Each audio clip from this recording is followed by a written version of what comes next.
Welcome back. You're with News First, and we have with us in the studios Kesh Alich. Good evening, Kesh. Good evening, Sonali. Well, a brilliant day for Sri Lanka. Very, very good day indeed. Well, in terms of cricket and also rugby, but we'll bring you more information on that a little later on Sports First. Well, Sri Lanka beat India by 8 wickets in the 5th match of the Triangular Series, which was played at the Rangiri Damul International Stadium.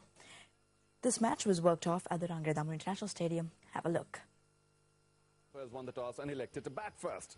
That brings a very explosive Sehwag. Winning the toss and batting first, India got off to a miserable start, losing opener Virendra Sehwag for just 12 runs. A short while later, Dinesh Karthik was dismissed for 9 runs. India never got their bearing on the game as a Sri Lankan bowling attack laid inroads in the Indian batting lineup. Yes, it is. See when you look back. What have they got this time?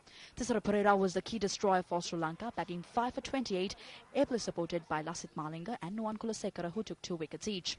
India were ultimately bowled out for 103 runs in 33.4 overs. He's got the 5. Tisara Pereira has got short and wide. Chasing the target, Sri Lanka got off to a solid start with openers Mahela Jayawardene and Tilakaratne Dilshan putting on 79 runs. Oh, he's hit that one. It's going to go all the way too. Yes, it does. No. Subsequently, Dilshan was dismissed by Ashish Nehra for 35 runs. Jayawardene followed suit as he too was undone in a similar fashion in the very next ball. That's another one. That's the second one. 2 and 2 balls now. However, Upul Tharanga and skipper Kumar Sangakkara guided Sri Lanka to victory, reaching the target in 15.1 overs. Sangakkara will take that to the boundary. The changes work for them. Pereira came and got 5 wickets, the best in his career so far. Well, exceptional stuff indeed put up by the Sri Lankans. Meanwhile, PLV Kumudu Kumara of the Sri Lanka Air Force was crowned champion at the 2010 Sri Lanka Men Bodybuilding Competition. The event was held under the patronage of the Deputy Minister Vinayagamurthy Muralidharan. The event was held yesterday in Galle under the supervision of the Sri Lanka Bodybuilding Federation. The event was organised by the Lakmini Sports Club in Galle. Out of the 150 participants, the team from the Sri Lanka Air Force showed exceptional skill. The runner-up to the competition was won by S.L. Sisarakumara of the Sri Lanka Air Force. Third place was won by M.S.D. Vijay Sundara, also from the Sri Lankan Air Force.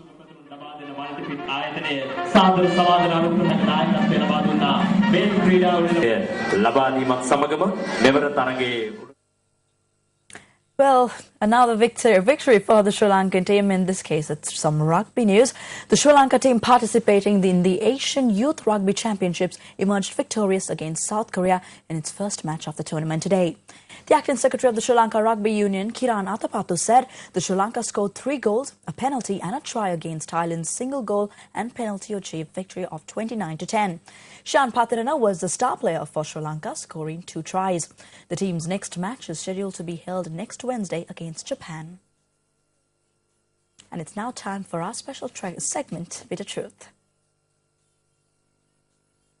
It was brought to light last week on our Sports First special segment, Bitter Truth, that questions were raised regarding the qualifications of the Masu, who is assigned to the Sri Lankan contingent, which is currently participating in the inaugural Youth Olympics in Singapore. The first allegation was that an outside individual was nominated for the post of the Masu, while 5 persons already have the qualifications for this post within the Sports Medical Unit's permanent cadre. The Sri Lankan Olympic Committee Secretary Maxwell De Silva responded to the allegation subsequent to the revelation on Bitter Truth last week. Geethanjana Mendes has informed us in writing that Donald Jainath Vijayagunwardena is suitable for the position. Accordingly, we made arrangements to include Donald in the Youth Olympics. We don't take any responsibility. We simply follow the recommendations of that institute.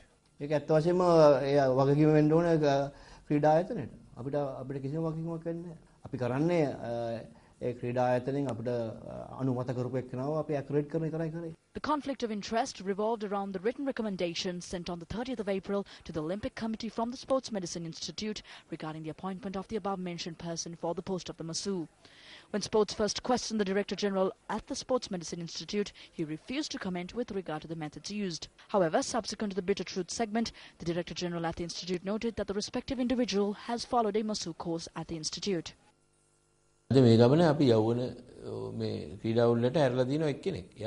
We have sent a person to the Youth Olympics. He is a chartered masseur. When he practiced here, there was no problem. But now that he is overseas, everyone has a problem.